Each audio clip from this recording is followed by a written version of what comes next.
So that's why now concentration, does it help? Yeah, it's interesting. He say the benefit of improved form existence. What does it mean? I will just say it in a simple. Generally mean, let's say that if you are, when the people are on the verge of dying, say that, okay, I'm going to die. Maybe I'm start to worry. I don't know whether my temple is, everybody will look after. And I think, oh, no problem, High-Lesser is there. Even though I don't know how it looks after the temple, but I don't mind, you know. But what if somebody just right in front of me, you know, I heard Venerable High-Lesser is not a good guy. He just started to sell your business now. So you get worried, right? Don't you? Okay, let's say that somebody tell you, okay. And then you are about to die, but you hear something bad news. Your mind will fly away. What I have to do? What is my life? Why I'm so bad? Karma, right? Now this is what you call distraction, right? If someone even next to you, again, remind you, you're going to die now. Don't worry about those things. Just count your breath. Then you count 1, 2, and then because you have been training, not that you've been training. So especially at the time you know that what is important for you. So you have been training that. So you just count your breath, and you don't worry about the tempo, worry anything just goes away. You just focus, right? That focus is a good karma, right? What does it mean? Because that focus means at the time, that moment that you're focused, you don't have anger, you don't have worry, you don't have desire. In other words, in Buddhism, you also say you don't have all these bad things with you, but you just only have the breath. Get it now? You only have the breath. When I say have the breath, it's not you clean on the breath, because I'm sure you know when you practice. So you just have the breath. So let's say you are not very lucky in a way. You could say lucky, because you can calm your mind just by that. When you die, the body no more sustain your consciousness. In other words, you are bound to be, according to the Buddhist understanding, to reincarnate. Usually it's believed that some form will appear. People, if they don't have the practice, concentration method, they maybe see their life. For example, they see when they were a child, when they did a good thing, bad thing, good thing, bad thing. If you are in between, it's fine, especially if you do a lot of bad thing, and it all appear to you. And you get scared. And then, because when you're seeing that, it's almost like you really immerse yourself seeing a movie, but it's not movie, it's almost like you're reading yourself, your life. So when you get all, and then because of that karma, you worry, and then you reborn. Yeah, not too bad, you may be reborn as a human again. But because of the last minute, whatever you see is not a good thing. So you become a sad baby, okay? And also other thing is also, you're supposed to have a better life because you always see the bad thing. So you kind of create some bad thing. So that's why you reborn in basically not that lucky than you should be, okay? Something like that. Let's say, what I want to say that when you have concentration generally, if you can subdue your mind, if in Buddhist understanding, because your mind is calmed down, just like when your mind really calmed down, and then you can decide, all right, I want to born to the heavens, for example, in a certain heaven, and they will appear. So that's why. And if you have jhana, and then you just think, okay, I ended the jhana. So, but in the jhana, when you have the jhana, it's very different from you have jhana now, and at that moment, when you have the jhana, so you think that I want to born in the jhana heaven, so and then you will born, it can be there. Okay, maybe people say, I don't want to born there. What can I do? What can I choose? You can choose because you have a better choice. Kind of like almost like you have a $1 billion, right? You can choose to buy the good car or the worst car, right? If you only have $10, you can only buy the little thing. But you have that, it's just bad, it's up to you what you. The same thing when you have a higher jhana, you say, okay, I don't want to be born there, but I just want to born to the place. Let's say some people say, I want to born to the Tushita heaven. It's believed that the Maitri Buddha is inside there. So, and then I was just born there because you are in a heaven. You have a jhana for going those heavens, for example. I didn't say that also. I mean, actually, when Kumarajiva, in his one of the texts, say that. So when he was answering the Huiyuan Fashi, you know, when he answered the answer to the Huiyuan Fashi about the Tusita heaven, at least to Kumajiwa thing, he said when you have a jhana and when you have a faith to Buddhism, then actually you can born to the Tusita to see the Maitri Buddha already. This is his reply, okay. Don't put the problem to me, you know. And because in the past when I said that, people say, who said that it's so easy? I say, it's not, I didn't say that. Kumajiwa said that. So, in other words, I mean, the concentration is very useful. It's also for the benefit of the improved form of existence. In other words, if you have a concentration, the more powerful you are, you have better choice where you want to bow, basically. And then you can control the last moment much easier. Okay. Number 5, let me finish it, and then we can have a break, and then we can do meditation. Number 5, which is difficult, generally is those who actually have those very, very powerful concentration. Don't forget, this is mostly in the old day was addressed to the monks. It's said that if you have those concentration, then you even also can enter the concentration up to the point called Nirodha Samapatti. It means a complete cessation of the thought and your consciousness. What does it mean? Because if you don't have that concentration skill, you have no way to enter that. But if you say that you are the noble person as a third noble person, that's what we call the third fruit, 就是三果，是真的三果的人。If they want to become arahant, there's one of the way they do it is, of course, they have 2 conditions. Few conditions. One, he has to be third fruit. 他至少要三果。Second, he must enter the jhana, all jhana very easily. Third, of course, if he can become the third fruit, the third level of noble person, he must be very good at insight meditation already. So and also he knows insight meditation very well. So he can combine these two, the concentration and the insight meditation, to enter what we call the 9th concentration level. I mean, usually this is only for the noble person. So that's called the Nirodha Samapatti, meaning the complete cease of the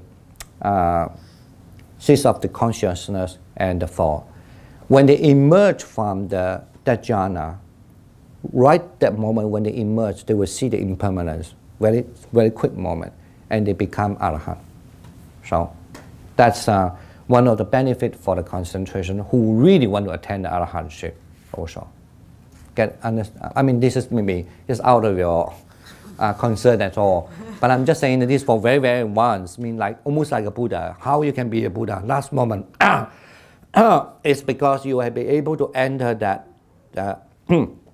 combine the 2 things, and then in the moment you enter there, when you leave that moment, you'll see the impermanence the last moment. That's how they, very subtle thing, because that's very hard. Actually, that's a very, very advanced meditation. And according to theory, that because the moment that you emerge from there, then you become arahant. So, I mean, imagine that during the Buddha's time, just almost like, during the Buddha's time, just almost like now, people come to the college, you know, like everybody dream to be a professor. Now nobody like it. And in those days, be a professor, everybody honor you, you have a good job, maybe even government take care of everything for your family, right? Now it's very hard. I'm just imagining those days like that. So how you be the professor, the last thing is that they do have a little trick, you could say. But providing that you must have the very deep concentration. So that's one of the benefits for the concentration. I guess that's how a tradition understands. Don't neglect concentration. I know in public, when it's the public, even in the Buddhist meditation environment, some teachers really, they say, don't practice concentration, wasting your time, okay? But not Chinese understanding. I'm just saying that like, I'm not actually Chinese too. Some Zen also says that too sometimes. I'm not here to discuss about other tradition, because I definitely know every tradition, why they become like that, they have their reasons. And also, due to the society reason also, you know. For example, if I'm going to teach meditation for people who are not deep in the understanding of Buddhist teaching, I would teach it differently. Just be happy, sit nicely, like. But we're in a retreat now, unfortunately, I need to be serious a little bit, okay? But if it's just 1 hour, 2 hours, I will always be happy, be nice, Why not? It's, okay. Okay. And also it's environmental, And in America, for example, actually I also teach Vipassana, like a pure Vipassana, like the pure insight meditation. I hardly teach in America. I only teach in Asia. I don't teach in America. You know why? Because I find it's very difficult, especially when people come here to do meditation only just for like a day or just half day or 2-3 hours. I ask them to observe suffering. Come on, who want it? Nobody want it. Because this American culture is everything must be joyful, happy, right? And the images about meditation is always very peaceful, very serene. And if you say, observe the suffering, no, I need to go, My life is depressed enough. That's why I always say there was certain meditation method is very, very strict. It's strict. It definitely fit for American people. For example, like a loving kindness, compassion, joy, especially joy is meditation. All Americans love it. Joy, joy, joy, joy, joy. That's why now, when I learn meditation, this kind of what we call a joyous meditation and force of life abiding, it's 四无量心. It never be popular in Asia. And very few teachers taught that. Even when I learn it, I just don't like that much. What joy? Why? But when I come to America, even when I start to go to England, and I start to realize actually, you cannot teach those people about suffering all the time. They hate you. You have to tell them how when you have depression, you feel joy, always joy, smile, and they love that idea. So, and now actually only recently, the 10 years, since the 15 years, this meditation of what we call the force of life abiding become very popular because everybody find that this method is really fit their life. And I agree also actually in a way, But if you want to go deeper, but you still have to see the life, not just joy, okay? All right, unfortunately. All right, I think you have any question about what I was just talk, and then we have a break and I would instruct the method and we can just have the first sit. Any questions first? Please ask some question if you have. No? Yes? With the meditation you were just talking about, yeah. Do you think of the bad stuff or just the feeling bad? Well, you mean the suffering one? Yeah. You mean the suffering meditation? Or someone just died, someone you love is dying. I see. You're not really dying, but do you think like that or you just think of the problems you're doing? I still don't get it. Can you describe more? Suffering meditation. Suffering meditation. Oh, actually, I use that as we don't really have a suffering meditation. I'm sorry, I apologize. Actually, no. It's just only because but you bring a very good subject also, and that's also helped me to clarify what I just said. Unfortunately, even we don't have a course meditation called suffering meditation, but it's just only some people telling you. It's just become a kind of normal norm that when let's say if you tell them, I'm doing meditation, I feel nice, and they have a norm, not necessarily true teachings. The norm that why you're so happy about life is suffering. They have that norm for you. That's why maybe not in America that much, but that's why if you go to a certain country, unfortunately I think it's it's a misinterpretation of the Buddhism also. So they also thought they have to always see the thing in a kind of like discouraging way. So like for example, even when I remember sometimes I need to argue with the people because when I teach, they always tell me, but the people tell me that when you enjoy your life, this is attachment. Why you want to attach like that? And then when you do your meditation, you love the jhana, it's attachment. Why you attach? We are coming to Buddhism because we don't want to attach, so we don't want to attach anything like that. Of course, I used to joke with them, if you really don't attach anything, give all the bank account to me. Okay, so but they really believe they maybe have a lot of money, not necessarily a lot, but to me it's a lot. Okay, so and I say give me your bank account, all the money give it to me. You don't attach because, you know. But anyway, I mean that kind of notion. But usually what I say the suffering is, for example, like you sit. I'll just give you one example. When you do another type of meditation, not a concentration, when you sit, you might feel your body aching, right? You feel a leg pain.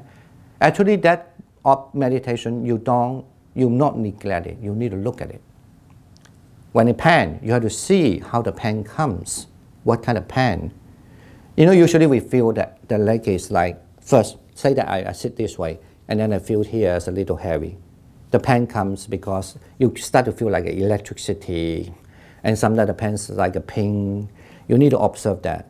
And then, but that is not easy for a lot of Americans to start with. Because imagine, you thought you come here to sit very nicely, and then now you observe every year's pain. Heavy pain, not very, you know, like always give you, not always, it gives, whenever there's unpleasant sensation, you need to observe it. That requires skill too.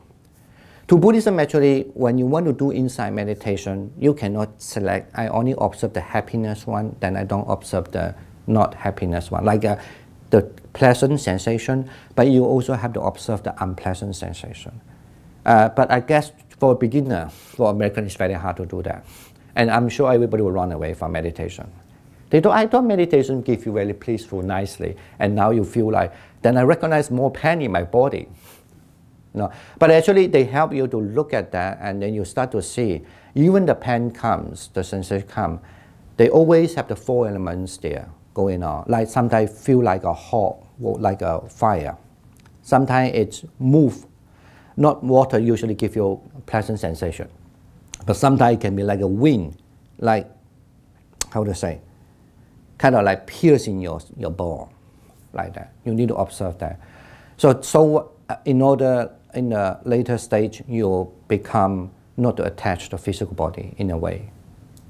Because then you find actually our body will be liable to be inflicted by all this kind of nature, right?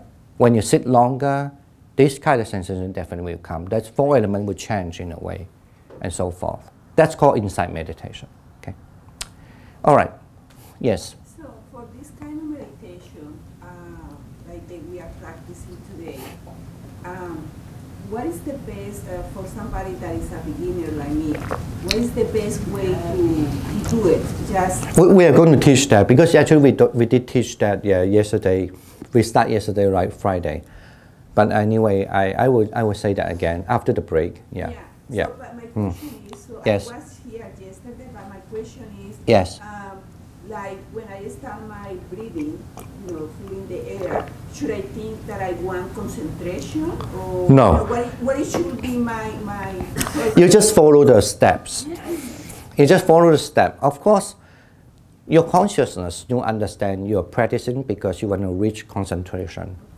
So, for example, if you're thinking I'm doing meditation, my purpose just sitting here because I want to feel nice, then somehow your mind will direct you not to listen so well. In other words, because I don't care this, I don't care that. Whatever you say, I just feel nice, right? But if you know that you want to follow, it's because for the concentration, and definitely somehow your mind will carry you to understand what it is concentration. Did I do it now, right now? So then you will listen more carefully, right? So do not neglect your intention. Your intention is always very important, you know. But I don't ask you to do meditation and I want this, this is wrong, right? So, but you must know this is for concentration. Or even for people, like people I know, we have people who learn pure vipassana here before, pure insight meditation here before. At first when they start, they feel very difficult. Why? Because they are not sure that what they want. They have to be sure first that I'm not here to practice vipassana. That's how the mind will not be pulled away from that, right? But maybe a little bit difficult for people who just start. But it maybe only take you half hour if you are doing good. If your mind know very well, you're fine. I always like to give a simile, almost like, imagine that when you come in the temple and you thought you want to go to a restroom because you want to go to pee. right? For example, even though on the way people talking to you, how are you doing? Because for the cordial reason you don't run, you still talk to them, but your mind couldn't stop thinking, anyway, I want to go to pay, right? So same thing when you wake up, if the first thing you think, today I must buy a lottery, right? The whole day, whenever there's a chance, your mind is thinking about lottery, right? So that's actually the intention is really what we call sometimes, anyway, the intention, actually we call Jadana in Pali, 就意, 我们叫意图意向. That is very, very important. So if you know you practice concentration, then you know I'm doing that. Somehow you will direct your mind to focus on that part. Okay? Unless you, especially if you know the method. But of course, if you don't know method, then you just, jump in around. But at least if you know the method, your mind will direct you. Like if you want to buy the lottery, somehow you will try to walk to the place that they sell the lottery. Okay? Right? Okay. Okay, any other questions? No? Okay, then why don't we just have, I think since we have a lot of people, so why don't we just have a break for 15 minutes and come back for the method and then we can start the meditation.